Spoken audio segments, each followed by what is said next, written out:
Hello friends, स्वागत है आप सभी का आपके अपने YouTube channel future career point पर। तो आज हम लोग क्लास 12th के लिए मैथ में पढ़ने वाले एक खास टॉपिक जिसका नाम है डिफरेंशिएशन। कैलकुलस का एक बहुत इंपॉर्टेंट टॉपिक है जिसका नाम है डिफरेंशिएशन। डिफरेंशिएशन करना आप सीखेंगे हम आज डिफरेंशिएशन।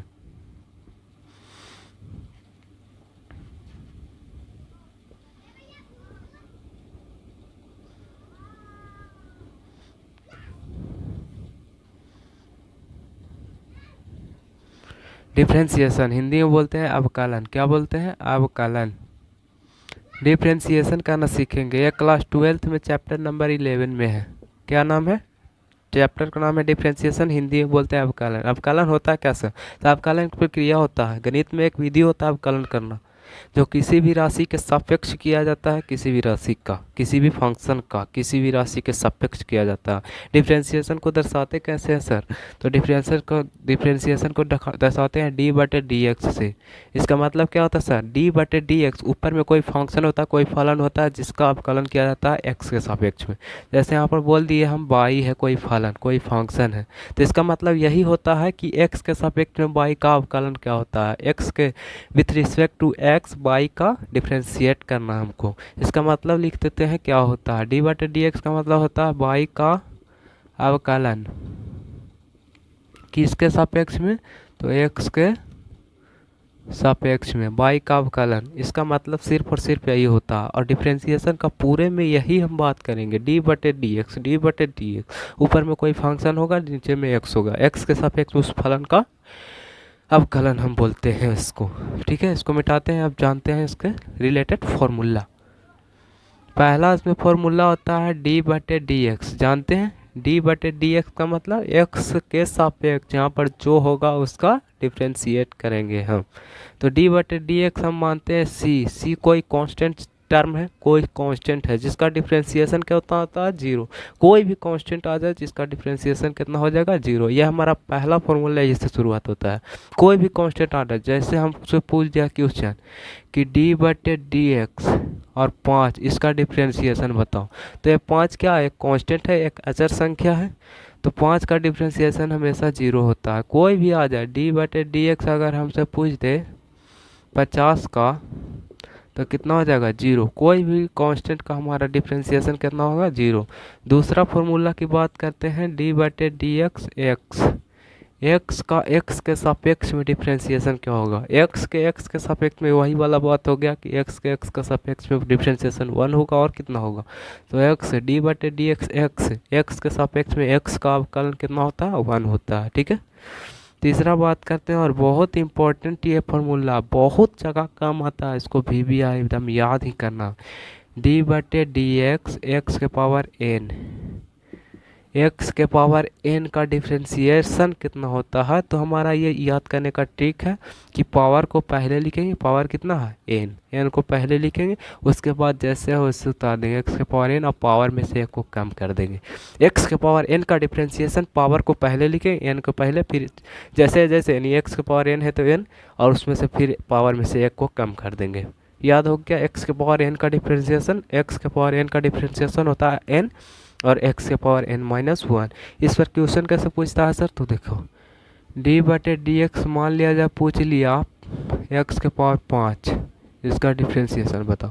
तो पावर क्या बोले हैं? पहले लिखो, यानी 5 है पावर तो पहले लिख लो। उसके बाद जैसे जैसे एक्स के पावर 5 है तो 5 है, पावर में से एक को कम कर दो, यानी हो गया इसका डिफ्रेंशिएशन कितना हो गया? 5, और एक्स के पावर 5 माइनस 1 4। आंसर 5 एक्स के पावर 4 हो गया इसका डिफ्रेंशिएशन एक्स के पावर 5 का। ठीक है, क्लियर है यहाँ तक? चलते हैं अगले फॉर्मूला की ओर। अगला फॉर्मूला होता है डी बटे डी एक्स, डी बटे d x root x. Root x का क्या होता है? रूट एक्स का भी डिफ्रेंशिएशन एक एक्स के पावर एन वाला पर ही तोड़ा जा सकता है। रूट एक्स का ऐसे होता है 1/2 रूट एक्स, 1/2 रूट एक्स। पाँचवा, अगर डिफ्रेंशिएशन पूछ रहा है डी बटे डी एक्स 1/x का, तो होता है -1/x स्क्वायर। अगर छठा पूछ ले डी बटे d x log x, log x का डिफ्रेंसिएशन क्या होता है, तो 1/x होता है। लॉग एक्स बोलते हैं तो ई हमेशा बेस में होता ही है, ई हमेशा बेस में होता ही है। लॉग एक्स का मतलब ई बेस में रहता है, ठीक है। यानी लॉग एक्स का डिफ्रेंसिएशन 1/x होता है। लॉग एक्स का डिफ्रेंसिएशन 1/x होता है। 6 तक हो गया। 7वां नंबर फॉर्मूला की बात करते हैं। अगर डिफ्रेंसिएशन पूछ रहे हैं ए के पावर एक्स का, ए के पावर एक्स का d/dx ए के पावर एक्स, तो ए के पावर एक्स हो जाएगा, ए के पावर एक्स होगा और लॉग ई और बेस ए। लीग ए के पावर एक्स का डिफ्रेंसिएशन क्या हो जाएगा, तो एक्स ए के power X log E base A हो जाएगा। लॉग ई तो होता ही है, इसको लॉग ए केवल भी बोल सकते हैं, ऐसे ही बोल सकते हैं, क्योंकि ए हमेशा इसी फॉर्मूला के इस प्रकार से ए के पावर एक्स लॉग ए, क्योंकि ई तो बेस में होता ही है सम में। इसको इस प्रकार से भी लिख सकते हैं, ए के पावर एक्स लॉग ए, ठीक है। ए के पावर एक्स का डिफ्रेंसिएशन क्या होता है, तो ए के power X log E base A, ठीक है। क्लियर है बात। तो 7वां तक हो गया। अगर 8वां में पूछते हैं, अगर ट्रिग्नोमेट्री फंक्शन का डिफ्रेंसिएशन क्या उतना होता है, तो जैसे d/dx अगर पूछ दे साइन एक्स का। 9वां डिफ्रेंसिएशन पूछ दे कॉस एक्स का। 10वां डिफ्रेंसिएशन पूछ दे सेक एक्स का या टेन एक्स का।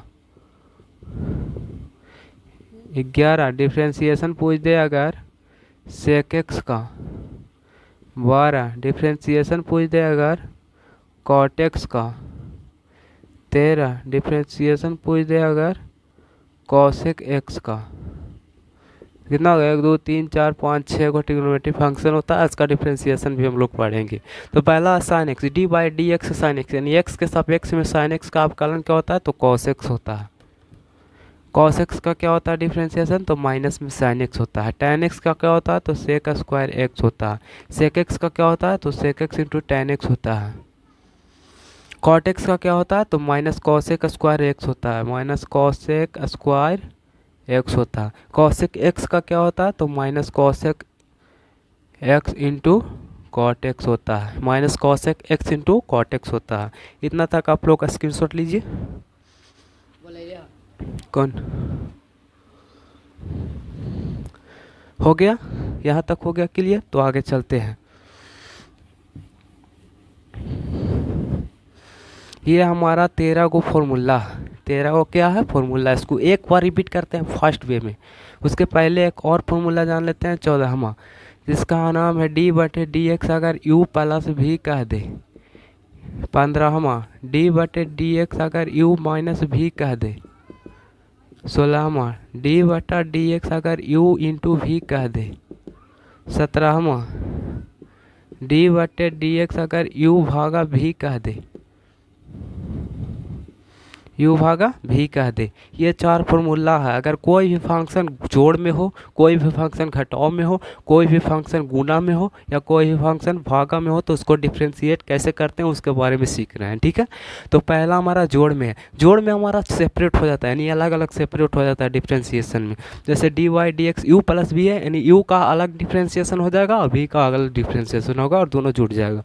तो कैसे लिखेंगे उसको, d/dx यानी u का डिफ्रेंशिएशन प्लस d/dx भी का डिफ्रेंशिएशन, और दोनों जुड़ जाएगा, यानी अलग अलग सेपरेट हो जाता है। माइनस में भी वही इस प्रकार होता है, d/dx u का डिफ्रेंशिएशन, माइनस है तो माइनस d/dx भी का डिफ्रेंशिएशन, ठीक है।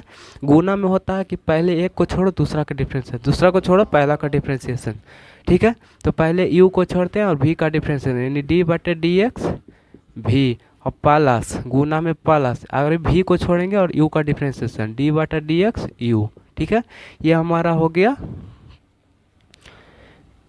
गुना वाला, ठीक है। भागा वाला क्या होता है, भागा वाला में होता है पहले दूसरे वाला को छोड़, जैसे भी को छोड़ा पहले वाला का डिफ्रेंशिएशन d/dx u, और भागा में माइनस होता है, फिर दूसरे वाला को छोड़ा u को छोड़ा और v का डिफ्रेंशिएशन d/dx और v, और नीचे वाला में बेस का स्क्वायर यानी v का स्क्वायर। क्या हो गया, u प्लस v का हो गया अलग अलग सेपरेट, u का डिफ्रेंशिएशन प्लस v का डिफ्रेंशिएशन, माइनस में हो जाएगा तो अलग अलग माइनस में, यानी पहला वाला u का डिफ्रेंशिएशन माइनस v का डिफ्रेंशिएशन। गुना वाला में पहले को छोड़ो दूसरा करो, दूसरे को छोड़ो पहले का करो डिफ्रेंशिएशन। जैसे divide x u plus v, u into v है तो यू को छोड़ो वी का डिफ्रेंशिएशन प्लस वी को छोड़ो यू का डिफ्रेंशिएशन, भागा वाला में होता है यू, वी को छोड़ो यू का डिफ्रेंशिएशन, अब भागा है तो माइनस यू को छोड़ो और वी का डिफ्रेंशिएशन, और बटा में बेस का स्क्वायर वी का स्क्वायर होता है। इतना तक क्लियर है। उसके बाद अगले क्लास में मिलते हैं, उसमें एक्सरसाइज 11.1 को शुरू करते हैं। चलें, बाय बाय, नमस्कार।